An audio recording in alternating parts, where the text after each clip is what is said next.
majalisar dattawa ta ƙasa mai wakiltar Kano ta Arewa. Me aka cimma a wannan zama?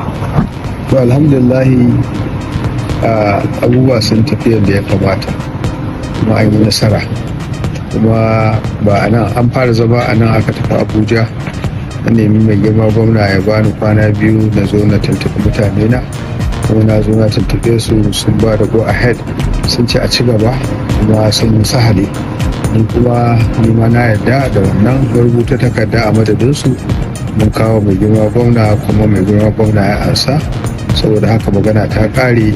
Ni a matsayina na wanda na yanke fom na tsaya takara ta sanata Kano ta Arewa, na janye takara ta domin a zauna lafiya da ci gaban wani al'umma namu da kuma jam'iyyar mu ta ci gaba. Kuma na mika godiya ga mai girma shugaban kasa a sanata Ahmed Bola Tinubu da kuma shi mai girma gwamnan jihar Kano Abba Yusuf dangane da kokarin su da tabbatar da cewa wani al'amari ya tabbata. Mun gode da Allah.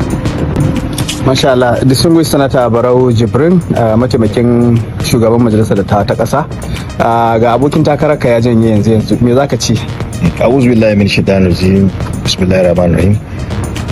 Kamar yadda ya faɗa, mun zauna a matsayin mu na 'yan uwa bisa jagorancin mai girma gwamnan jihar Kano